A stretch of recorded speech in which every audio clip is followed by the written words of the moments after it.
Busy men don't feel proud. They feel empty and ashamed for feeling empty because they're doing everything right except living. Busyness is a perfect disguise. It looks like purpose. It feels productive, but it also keeps you from asking one dangerous question. Why does none of this feel satisfying?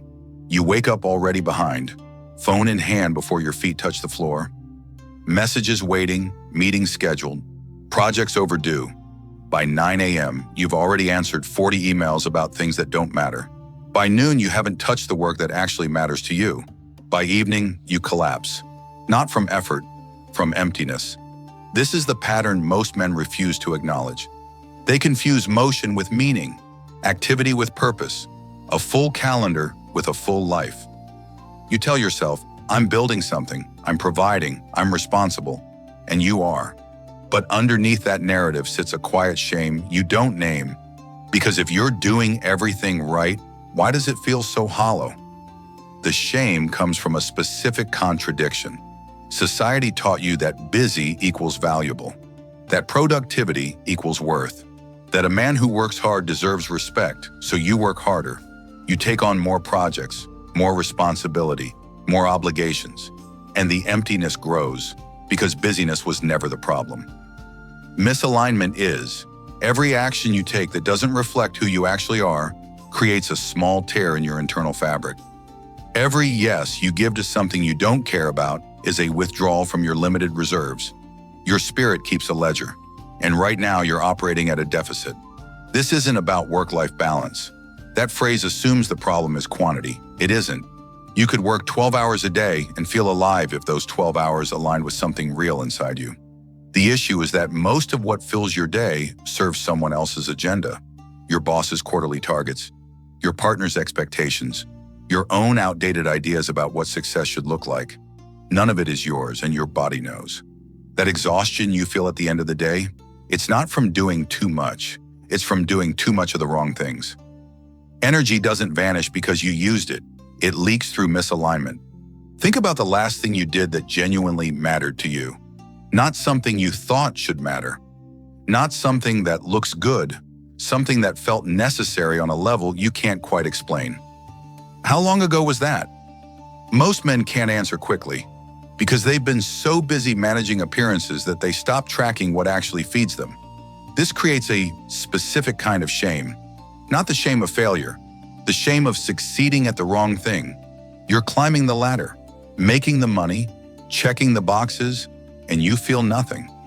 Worse, you feel guilty for feeling nothing. Because from the outside, your life looks functional, successful even. So you don't talk about the emptiness. You don't admit that Sunday nights fill you with dread, that you sometimes sit in your car for 10 minutes before walking into your house because you need silence, that you scroll your phone not for entertainment, but to avoid thinking. You keep moving, because stopping means facing what you've been running from. The question, is this actually what I want? Miyamoto Musashi wrote that most men spend their lives preparing for a battle they never fight. They sharpen skills for a war that doesn't exist. They train for a purpose they never clarified. He said, "Do nothing that is of no use." This wasn't about productivity. It was about ruthless alignment. Musashi traveled light, sometimes with nothing but a wooden sword. He examined every possession, every relationship, every thought. If it didn't serve his path, he removed it. Not dramatically, just completely. This is what modern men avoid, because removing what doesn't serve you requires first admitting you're carrying it. And that admission is terrifying. It means acknowledging that half your obligations are self-imposed, that the prison you're in has no walls, just habits you refuse to question. You've built an entire identity around being needed, being busy, being the guy who handles things. And that identity is suffocating you. But you can't let it go. Because if you're not busy, who are you? If you're not needed, what's your value? If you stop performing, what's left? These questions sit underneath the shame. You're not ashamed of being empty. You're ashamed that you're afraid of what you'd find if you stopped filling the space with noise. The ancient Stoics understood this trap. Marcus Aurelius wrote that the mind becomes dyed by the color of its thoughts. If you spend every day thinking about other people's priorities, you become a reflection of other people's priorities. Your thoughts are no longer yours. Your time is no longer yours. Eventually, you're no longer yours. This is why rest doesn't restore you. Why vacations don't fix the problem. Why weekends feel like brief pauses before the cycle resumes. Because the issue isn't exhaustion, it's erasure. You've been so busy meeting external demands that you erased your internal compass. You stopped asking what you actually want. And after enough time, you forgot how to ask. The shame deepens because you suspect you're complicit. That somewhere along the way, you chose this, maybe not consciously, but through 1,000 small decisions that prioritize comfort over clarity. You said yes when you meant no. You stayed quiet when you should have spoken. You followed a path because it made sense to everyone else. And now you're standing in the middle of a life that looks right but feels wrong. The way out isn't complicated, but it requires something most men resist: subtraction. You don't need more strategies, more systems, more productivity hacks. You need to remove everything that isn't actually yours. Start with obligations. List everything you do in a week. Then ask one question for each item. Would I choose this if I were starting from zero? Not, is this important? Not, does someone need this? Would you choose it? Most of what you're doing you wouldn't choose. You're maintaining it out of momentum, out of guilt, out of fear of disappointing people who wouldn't do the same for you. This is the first cut. The things you wouldn't choose need to go. Not eventually, now. Because every day you spend maintaining someone else's priorities is a day you're not building your own. Next, examine your goals. The ones you tell yourself matter. How many of them are actually yours? How many did you adopt because they sounded impressive? Because they seemed like what successful men should want? Because you saw someone else achieve them and thought that's what winning looks like?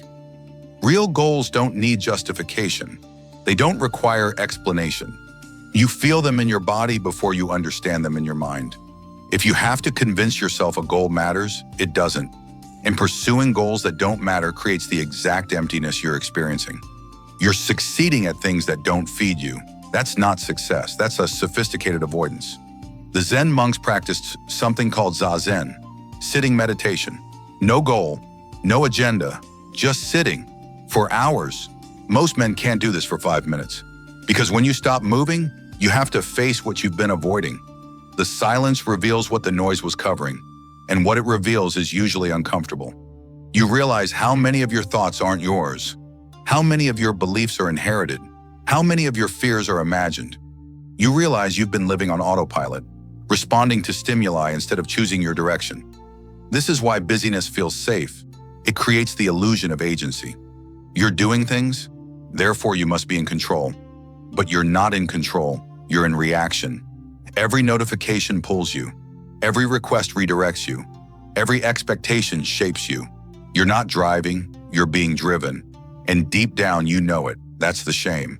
Not that you're empty, but that you made yourself empty by outsourcing your authority to everything except yourself. The path back to fullness isn't addition, it's reclamation. You reclaim your time by removing what doesn't serve you. You reclaim your energy by refusing to leak it through misalignment. You reclaim your identity by asking who you are when no one is watching. And you stay with that question until you find an answer that doesn't sound like a resume. This process isn't comfortable because it requires acknowledging that much of what you've built doesn't align with who you actually are.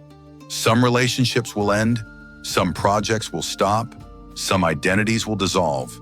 That loss is necessary because you can't build something real on a foundation of performance. And right now you're performing for your family, for your colleagues, for the version of yourself you thought you were supposed to become. But none of that is sustainable because performance requires constant energy and you're running out. What's sustainable is alignment. When your actions match your values, you don't get tired. You get focused. When your goals reflect who you are, you don't need motivation. You need space. Musashi didn't fight 60 duels because he was motivated. He fought them because fighting was his path, not a means to something else, the thing itself. Your emptiness comes from treating your life like a means to something else, a better future, a bigger house, a different feeling. But life isn't a means, it's the thing itself. And the moment you're in right now is the only one you'll ever have. So the question isn't, what should I be doing? The question is, what am I doing that I would stop if I had the courage? Answer that honestly. Then stop doing it. Not after you figure everything else out. Not when the timing is better. Stop now. Because every day you continue is another day lost to a life that isn't yours. The shame will dissolve when you stop pretending. When you admit that busyness was never the goal. That external validation never filled you. That the version of success you've been chasing doesn't actually matter to you. That admission isn't failure. It's freedom. Because once you stop defending a life you don't want, you can start building one you do. Not loudly, not dramatically, quietly. One subtraction at a time. One honest choice at a time. One moment of alignment at a time. You won't feel full immediately. That's not how this works. But you'll feel something you haven't felt in years. Clarity. And clarity, unlike busyness, doesn't create shame. It creates space. For something real, for something yours, for a life that doesn't look impressive but feels right. That's the difference between being busy and being alive. One fills your calendar, the other fills you, and you already know which one you've been choosing. The emptiness isn't a flaw, it's a signal. Your system telling you something is wrong. Stop ignoring it. Stop covering it with more tasks, more goals, more distractions. Listen to it, then act. Not because you'll feel better tomorrow, but because today is the only day you have. And spending it maintaining someone else's life is the quietest form of suicide. You don't need permission to stop. You need to decide that your life belongs to you. Then live like it does.